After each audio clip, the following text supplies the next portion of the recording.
আমরা মরার বাদে যে দোয়া করি মুদ্দখলর লাগি, এটা আমরা মুদ্দখলর ফায়দা হল।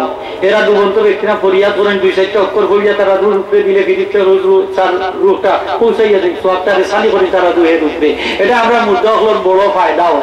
ওই দোকা কিতাবের মাঝেও আছে। আমি এইগুলা করিয়া তখন উঠাইলাম, এক মেম্বার সাহেব দাঁড়াইলা কইলা, হুজুর আমরা অতদিন গুলোর মাঝে আসলাম, আল্লাহর ঘর মসজিদ সামনে লইয়া হইয়া আমরা যতদিন বাচ্চা আছি আমরা তো জানাজার বাদে দোয়াও করবো, আমরা বাচ্চা কাচ্চাগুলো হইয়া যাইবো যে আমরা মরার বাদেও তারা আমরার লাগি দোয়া করতো। যখন আপনারা আমরা জানাজার বাদে দোয়া করি করি না নি, আমরা বাচ্চা কাচ্চারে হইয়া যাইতাম আমরা মরার বাদে আমরার লাগি দোয়া করতো, এই দোয়া আমরা দরকার আছে। যারা দোয়ার দরকার নাই এরা জানাজার বাদে দোয়া করুক না, কোনো অসুবিধা নাই। তোমরা লাগে কেউ দোয়া করতো না, আমরাও হইয়া করতো না, আর আমরা লাগে তোমরাও দোয়া করিও। আমরা মরার বাদে আমরা বাচ্চা বাচ্চা করবা, তেমন জাহানে আমরা লাগে দোয়া করবো। এই দোয়াটা আমরা চাই, চাই কিনা না? ইমান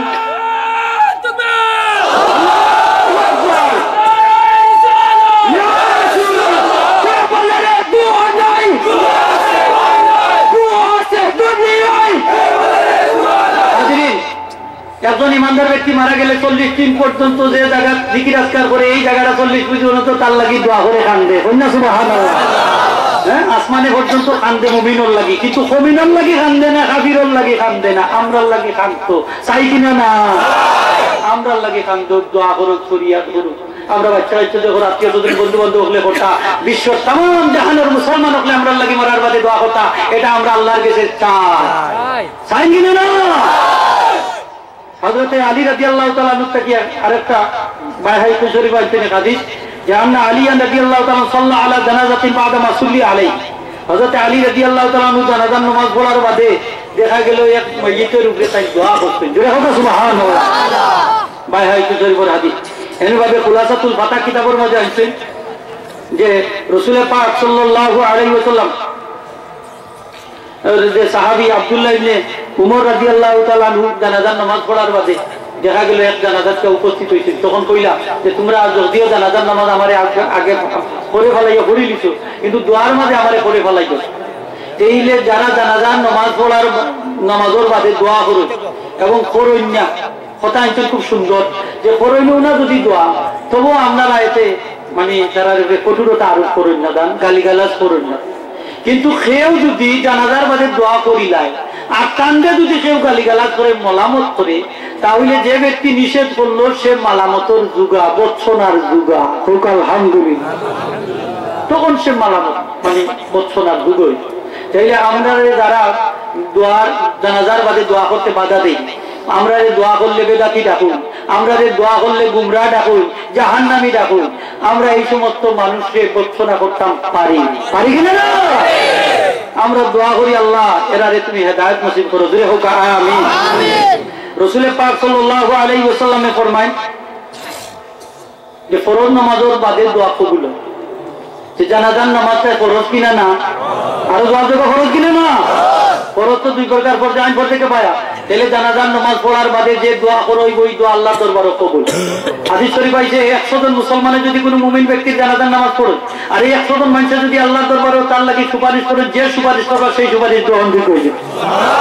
তাইলে আমি যদি জানাজার বাদে আত্মীয় আল্লাহর কাছে সুপারিশ করি, আল্লাহ তোমার বান্দারে তুমি মাফ করে দেও, আল্লাহ তোমার বান্দারে বেলায়েত জান্নাত নসিব করো, তাহলে এই যে সুপারিশ আমরা করবো এইগুলো আল্লাহর দরবারে গ্রহণযোগ্য হয়ে যাবে। সুবহানাল্লাহ। মাকরাম হাজিরিন, আমি আর লম্বা করলাম না। বাহরুর রায় কিতাবের মধ্যে আছে যে জানাজার বাদে দোয়া যে আমরা করি এটা লাভ আশা দিয়ে, এতে কোনো আপত্তি নাই।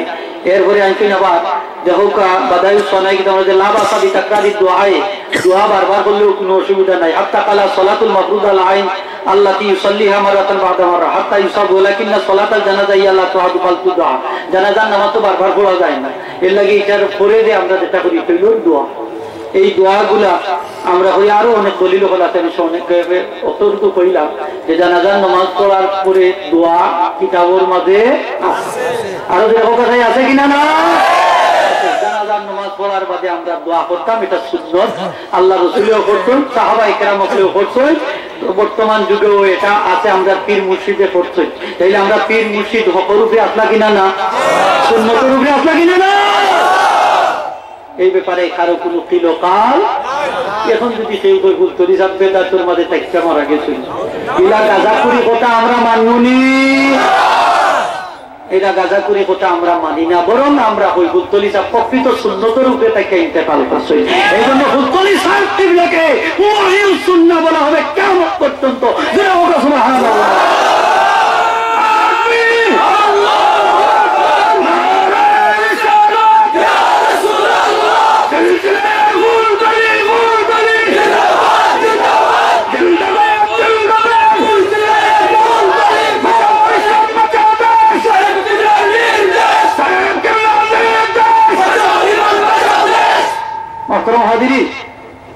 আমি আর লম্বা করলাম না, আমার সংক্ষিপ্ত বক্তব্য এখানে শেষ করলাম। দোয়া করবো আল্লাহ পাক আপনারে আমারে সকল মুসলমান ভাই বোন করে হেদায়েতের আল্লাহ পাক আমরা সহি শুদ্ধ পথের উপরে মতের উপরে কাটি আকীদার উপরে আহলে সুন্নাত ওয়াল জামাতের আকীদার উপরে আল্লাহ আমারে ঠিকাইয়া রাখুকা, সকলে দূরে হোকা, আমিন। আর এই ধরনের মাহফিল এখানে ওই তো আপনারা যাননি, তুলে দেওয়া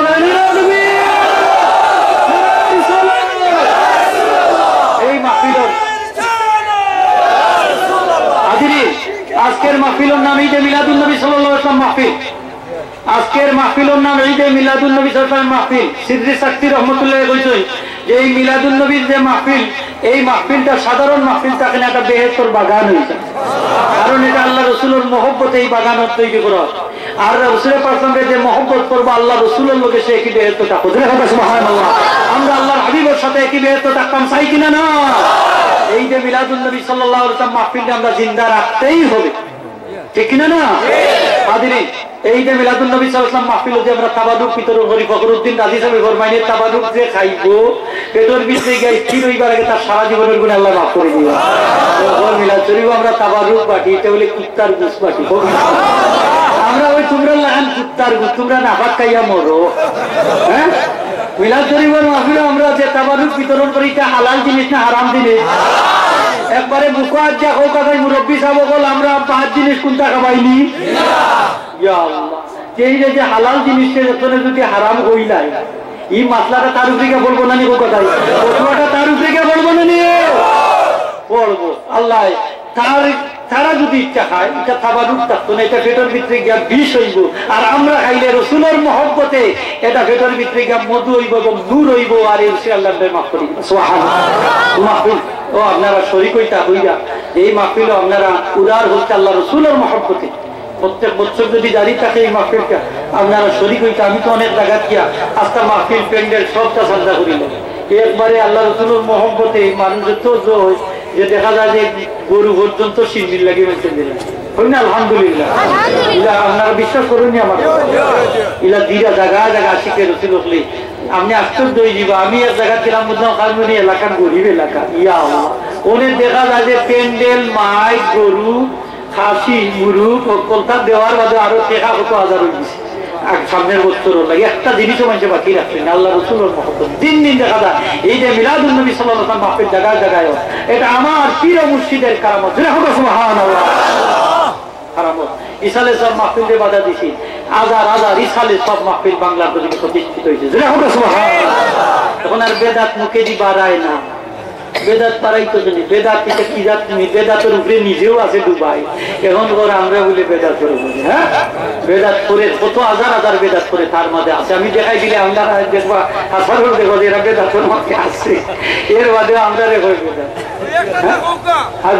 জিও এরা বেদাতের মাঝে আছে। ওই যে গরুর চামড়া কুরবানির সময় টাইনা টাইনা নেই, আমি একবার কুরবানি যা শেষ করতে পারেন না, চামড়াটা লইয়া যায়নি। হ্যাঁ, বেদাতের মাঝে আছে কিনা না? যদি কথা কইতে হয় তাহলে তোমার মাদ্রাসা বন্ধ করা লাগবে, এই মাদ্রাসা প্রতিষ্ঠা করা হবে না, ঠিক না? মাদ্রাসার মধ্যে যে ক্লাস করছো সাফেল আউয়াল সুয়াম তুয়াম, এই যে যা ক্লাস গুলো করছো মেসকাত জালালাইন দাওরায়ে হাদিস, এই সবগুলো বেদাত।